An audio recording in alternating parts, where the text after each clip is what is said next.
This is a demonstration on sketching the plan for your emotional monster, and there are some things I need you to think about and to keep in mind while you're sketching. So if you need some ideas, you can go on the internet to do some searching.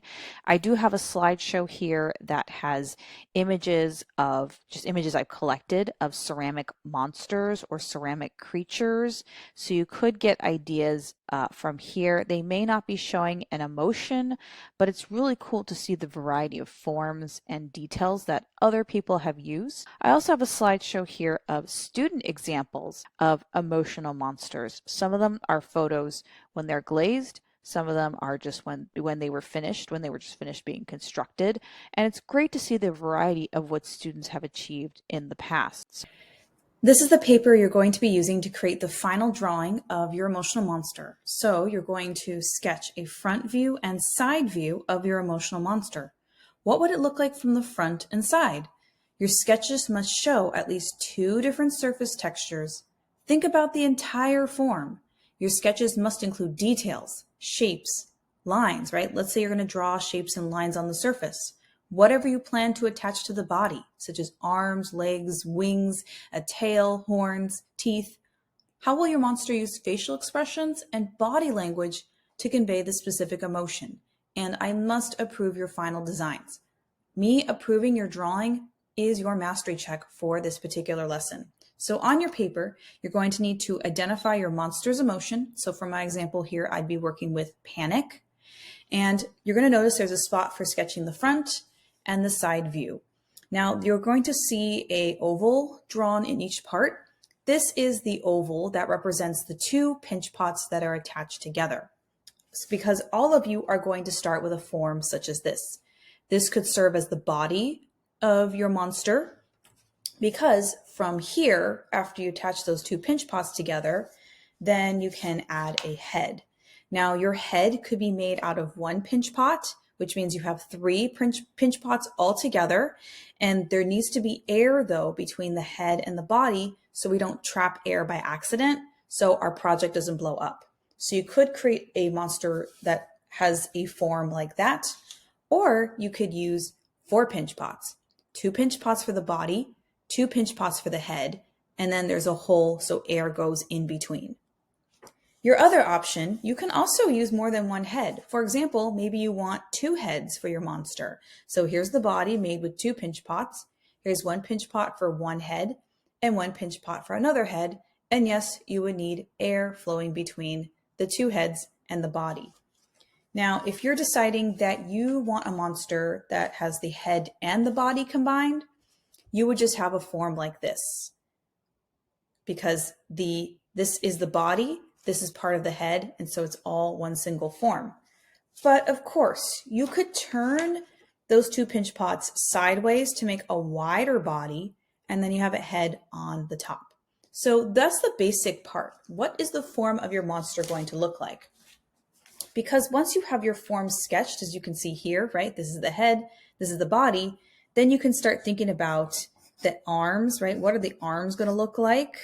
And obviously your drawing needs way more details.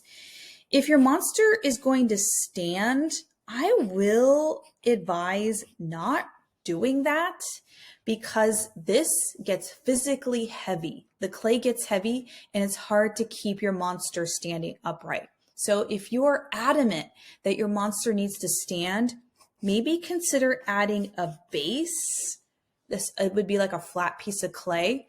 So your monster is physically attached to the base, which helps give it more stabilization. Of course, you could do a different monster that has 4 feet, or maybe the tail is going to help stabilize the body. For example, if we were to have a body such as this, right? Here's the body, here's the head. Maybe the tail helps stabilize the body, right? And maybe the feet stick out like this. You have so many options. Now, When you're deciding on your emotion, you can always go back to your mind map because you had different ideas here. And your sketches do need details. This is a set of sketches I did many years ago. They need details. So here's a front view. With this sketch, my monster is showing peace or calm, feeling content. So this is the body made of 2 pinch pots attached together. This is a head made of 1 pinch. And I determined it was going to have little horns. This is what the mouth was going to look like. It was having a little beard. So I tried my best to draw a side view of the face. The back had impressed dots into the surface. So that is a type of texture. They had claws. I was going to attach these shapes on the sides, these forms with little succulent attachments. So that becomes texture.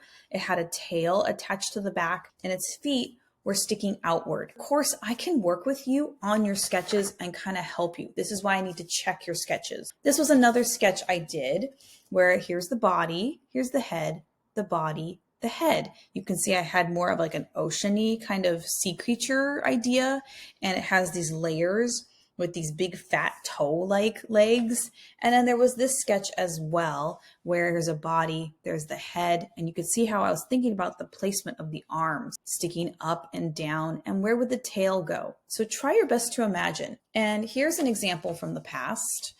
This student, they put a lot of drawings, a lot of details into their drawing, but I love that they had some labels. And when I talked to them about their plan, we actually decided we're going to get rid of the tail just because they had so much to do in their project. And then I thought about like the feet. The feet seems a little thick, so we might have to hollow them out because we don't want clay to be thicker than your thumb. If your clay is thicker than your thumb, then it could have an air pocket. So it's really important that you give me a chance to meet with you to look at your sketches. So in terms of my sketches, I was thinking about panic, and I actually looked it up. Panic is a sudden sensation of fear. So I'm imagining I got the body of my monster here. Okay, I'm just kind of drawing here. I'm going to start with the front, and then I definitely want to have the head. The head's going to be like not as wide as the body, but there's not going to be much for the shoulders.